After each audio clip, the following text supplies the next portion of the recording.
ಪ್ರಜಾಧ್ವನಿ ಇದು ಪ್ರಜೆಗಳ ನಂಬಿಕೆಯ ಧ್ವನಿ.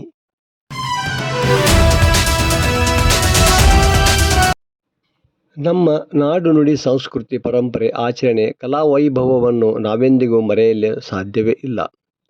ಅಷ್ಟೊಂದು ಶ್ರೀಮಂತವಾಗಿದೆ ಕರುನಾಡಿನ ಇತಿಹಾಸ. ನಾಡನ್ನು ಸುತ್ತಿ ನೋಡಿದಾಗ ನಮ್ಮ ಹಿರಿಯರ ಕಲೆ ನಮಗೆ ಪರಿಚಿತವಾಗುತ್ತದೆ. ಶಿಲೆಯಲ್ಲಿ ಕಲೆಯನ್ನು ಅರಳಿಸಿದ ಕಲಾವಿದರ ಕೈಚಳಕ ನಮ್ಮನ್ನು ಪುಳಕಿತರನ್ನಾಗಿ ಮಾಡದೇ ಇರದು. ಬನ್ನಿ ಹಾಗಾದರೆ ನಾಡಿನ ಪ್ರಸಿದ್ಧ ಶಿಲ್ಪಕಲಾ ತಾಣವಾದ ಬಾದಾಮಿಯ ಮೇಣಬಸದಿ ಸುತ್ತ ಒಂದು ರೌಂಡ್ ಹಾಕಿ ಬರೋಣ. ಇದು ನಿಮಗಾಗಿ ಈ ವಾರದ ವಿಶೇಷ. ಪ್ರಿಯ ಕನ್ನಡಿಗರೇ, ನಮ್ಮ ಕರುನಾಡು ಗಂಗ, ಕದಂಬ, ಹೊಯ್ಸಳ, ಚಾಲುಕ್ಯ, ವಿಜಯನಗರದರಸರು, ಮೈಸೂರು ಒಡೆಯರು, ರಾಷ್ಟ್ರಕೂಟರಾಳಿದ ಕಲೆಗಳ ಬೀಡು.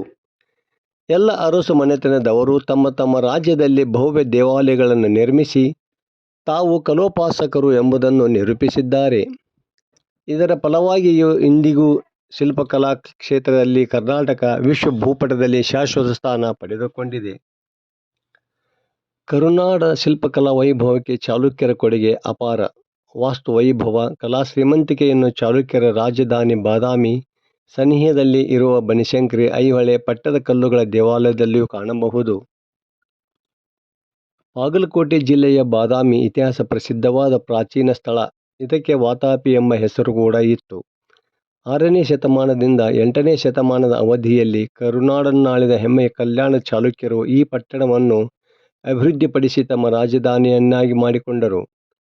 ಈ ಅರಸರು ಇಲ್ಲಿ ಹೆಬ್ಬಂಡೆಗಳನ್ನು ಕೊರೆದು ಗುಹಾಂತರ ದೇವಾಲಯಗಳನ್ನು ನಿರ್ಮಿಸಿದ್ದು ಒಂದು ರೋಚಕ ಇತಿಹಾಸ. ಈ ಗುಹಾಂತರ ದೇವಾಲಯಗಳಲ್ಲಿ ಇರುವ ಚಿತ್ರಕಲೆಗಳು ಬಾದಾಮಿ ಚಾಲುಕ್ಯರ ಕಲಾರಾಧನೆ ಹಾಗೂ ಸೌಂದರ್ಯ ಪ್ರಜ್ಞೆಗೆ ಸಾಕ್ಷಿಯಾಗಿ ಇಂದಿಗೂ ಪ್ರವಾಸಿ ತಾಣಗಳ ಪೈಕಿ ಪ್ರಮುಖವಾಗಿದೆ. 2 ಬೃಹತ್ ಪರ್ವತಗಳ ಕಡಿದಾದ ಕಣಿವೆ ಪ್ರದೇಶದಲ್ಲಿರುವ ಗುಹಾಂತರ್ಗತ ದೇಗುಲಗಳು ಕೆಂಪು ಶಿಲೆಗಳಿಂದ ನಿರ್ಮಿತವಾಗಿದ್ದು ನಯನ ಮನೋಹರವಾಗಿವೆ. ಆದರೆ ಈ ಕಲಾ ವೈಭವವನ್ನು ಕಣ್ತುಂಬಿಕೊಳ್ಳಲು ಮೆಟ್ಟಿಲುಗಳನ್ನೇರಿ ಮೇಲೆ ಹೋಗಲೇಬೇಕಷ್ಟೇ.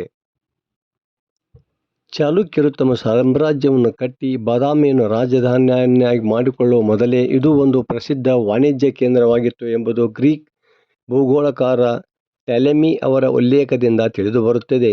ಇದಕ್ಕೆ ಪೂರಕವಾಗಿ ಸರೋವರದ ಉತ್ತರ ಭಾಗದಲ್ಲಿ ಕ್ರಿಸ್ತಶಕ ಪೂರ್ವ 3ನೇ ಶತಮಾನಕ್ಕೆ ಸೇರಿದ ಮಣ್ಣಿನ ಪಾತ್ರೆಗಳು, ಕಟ್ಟಡದ ಅವಶೇಷಗಳು ದೊರೆತಿವೆ.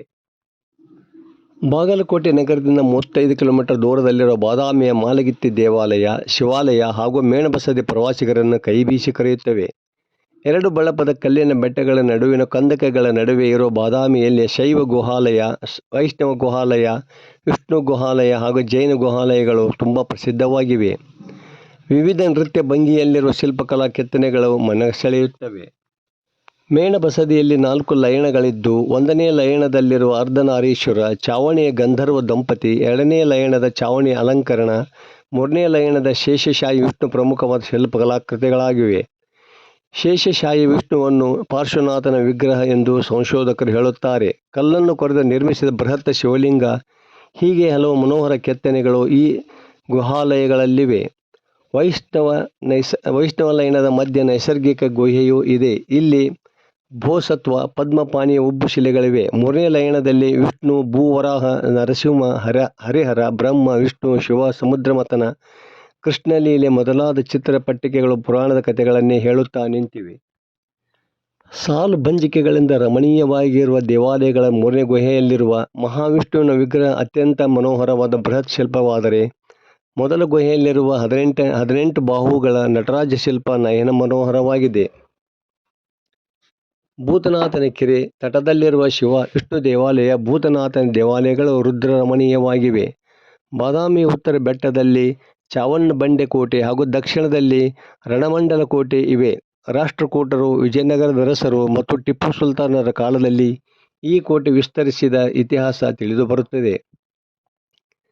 ಕಲೋಪಾಸಕರಿಗೆ ರಮಣೀಯ ತಾಣವಾಗಿ, ಶಾಸನಾಧ್ಯಯನಿಗಳಿಗೆ ಆಕರವಾಗಿ, ಆಸ್ತಿಕರಿಗೆ ಪುಣ್ಯಕ್ಷೇತ್ರವಾಗಿರುವ ಬಾದಾಮಿ ಕರುನಾಡ ಇತಿಹಾಸದಲ್ಲಿ ಶ್ರೇಷ್ಠ ಸ್ಥಾನ ಪಡೆದಿದೆ. ಬೆಂಗಳೂರಿನಿಂದ ಬಾದಾಮಿಗೆ 420 ಕಿಲೋಮೀಟರ್ ಅಂತರವಿದೆ. ಬಾದಾಮಿಯು ಮೇಣಬಸದಿಗೆ ಜಗತ್ಪ್ರಸಿದ್ಧ. ಶಿಲ್ಪ ಕಲಾವಿದರು ಹೆಬ್ಬಂಡೆಯನ್ನು ಮೇಣದಂತೆ ಬಳಸಿ ಶಿಲೆಯಲ್ಲಿ ಕಲೆಯನ್ನು ನಯನ ನಾಜೂಕಾಗಿ ಅರಳಿಸಿದ್ದನ್ನು ಇಲ್ಲಿ ಕಾಣಬಹುದು. ಈ ಕಾರಣಕ್ಕಾಗಿ ಇದಕ್ಕೆ ಮೇಣದ ಬಸದಿ ಎಂದು ಕರೆಯುತ್ತಾರೆ. ಕೆಂಪು ಬಣ್ಣದ ಹೆಬ್ಬಂಡೆ ಗುಡ್ಡವನ್ನು ಕೊರೆದು ನಿರ್ಮಿಸಿದ ಗುಹಾಂತರ ದೇವಾಲಯಗಳನ್ನು ಕಣ್ತುಂಬಿಕೊಳ್ಳಲು ಭಾರತ ಅಷ್ಟೇ ಅಲ್ಲದೆ ಬೇರೆ ಬೇರೆ ದೇಶಗಳಿಂದ ಕಲಾ ರಸಿಕರು ಕಲೋಪಾಸಕರು ಇಲ್ಲಿಗೆ ಲಗ್ಗೆಯಿಡುತ್ತಾರೆ. ಗುಹಾಂತರ ದೇವಾಲಯಗಳಿರುವ ಎತ್ತರ ಪ್ರದೇಶದಿಂದ ನೋಡಿದಾಗ ಇಡೀ ಬಾದಾಮಿ ಕಾಣುತ್ತದೆ. ಅಲ್ಲದೆ ಭೂತನಾಥ ಕೆರೆಯ ಮನೋಹರ ದೃಶ್ಯ ಕವಿಗಳಲ್ಲಿ ಕಾವ್ಯ ಹುಟ್ಟಿಸುತ್ತದೆ. ಕವಿ ಕಲಾವಿದ ಕಲ್ಪನೆಗೆ ಇಲ್ಲಿನ ಶಿಲ್ಪಕಲಾ ವೈಭವ ಇಂಬು ನೀಡುತ್ತದೆ. ಬೃಹತ್ ಹೆಬ್ಬಂಡೆಗಳಲ್ಲಿ ಕಲಾವಿದ ಕೆತ್ತಿರುವ ಕಲೆ ನಿಜಕ್ಕೂ ಅದ್ಭುತ.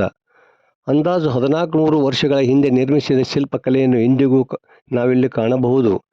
ಅಷ್ಟು ವರ್ಷಗಳ ಹಿಂದೆ ಕಲಾವಿದರು ಬಳಸಿದ ವರ್ಣರಂಜಿತ ಶಿಲ್ಪಕಲೆಗಳು ಈಗಲೂ ನಮ್ಮಲ್ಲಿ ಅಚ್ಚರಿ ಮೂಡಿಸುತ್ತವೆ. ಜೀವನದಲ್ಲಿ ಒಮ್ಮೆಯಾದರೂ ಬಾದಾಮಿ ಗುಹಾಂತರ ದೇವಾಲಯಗಳನ್ನು ನೋಡಲೇಬೇಕು. ಹಾಗಾದರೆ ತಡ ಏಕೆ, ಹೊರಡಿ ಬಾದಾಮಿ ಗುಡ್ಡದತ್ತ. ವರದಿ ನಾಗರಾಜ್ ಹೆಣಗಿ, ಪ್ರಜಾಧ್ವನಿ, ಲಕ್ಷ್ಮೇಶ್ವರ.